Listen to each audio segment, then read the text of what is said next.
ఒక గ్రామంలో వెంకయ్య అనే ఒక రైతు ఉండేవాడు. ఆ రైతుకి రమేష్ అనే 10వ తరగతి చదివే కుమారుడు ఉండేవాడు. రమేష్ చాలా మంచివాడు, కానీ అతనికి కోపం కూడా చాలా ఎక్కువ. కానీ ఎంత కోపం వచ్చినా ఆ కోపం చిటికెలో పోయేది. మళ్ళీ కోప్పడిన వారిని క్షమాపణ కోరేవాడు. రమేష్ ఇలా రోజు ఎవరో ఒకరితో గొడవ పడుతూ ఉండేవాడు. అతని తండ్రి వెంకయ్య అతనిని చాలాసార్లు మందలించాడు.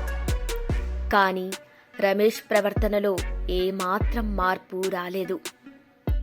ఒకరోజు వెంకయ్య రమేష్తో ఇలా అన్నాడు, చూడు రమేష్, నీకు ఎప్పుడైతే కోపమొస్తుందో అప్పుడు నువ్వు పెరటి వెనుక ఉన్న మన తలుపుకి ఒక మేకుని కొట్టు. వెంకయ్య చెప్పినట్టే రమేష్ ఆ తర్వాతి రోజు నుంచే అతనికి కోపం వచ్చినప్పుడల్లా మేకులు కొట్టడం మొదలు పెడతాడు. కొన్ని రోజులకి ఆ మేకులతో తలుపంతా నిండిపోయి అందవిహీనంగా కనిపించసాగింది.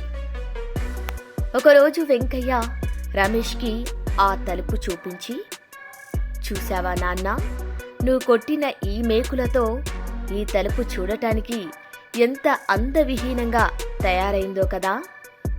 ఇలాగే నువ్వు కోప్పడే కొద్దీ ఎదుటివారు కూడా నిన్ను ఇంతే అసహ్యంగా చూడటం మొదలు పెడతారు అని చెప్పాడు.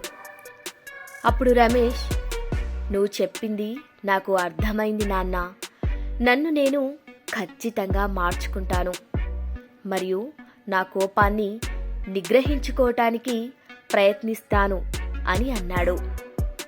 వెంకయ్య రమేష్తో, నువ్వు కోపాన్ని నిగ్రహించుకున్న ప్రతిసారి ఒక్కొక్కటి చొప్పున తలుపు నుండి మేకులను తీసివేస్తూ ఉండు అని చెప్పాడు.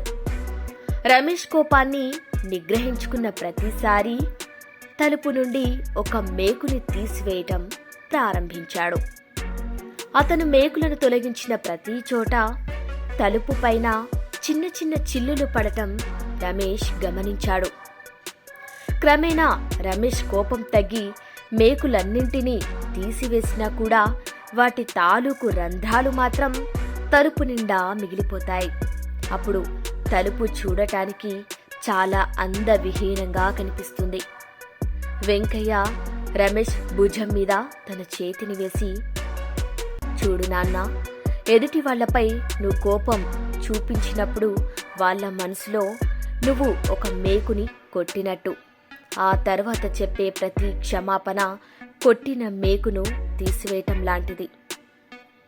నువ్వు ఎంత నిజాయితీగా శ్రద్ధగా మేకును తీసినా రంధ్రాలు మాత్రం మిగిలిపోతాయి అని చెప్పాడు. ఈ కథ ద్వారా రమేష్ తన కోపాన్ని ఎలా నియంత్రించుకోవాలో నేర్చుకున్నాడు. కోపం వల్ల మనసులో మిగిలే గాయాలు ఎప్పటికీ మాయమవ్వవని అర్థం చేసుకున్నాడు.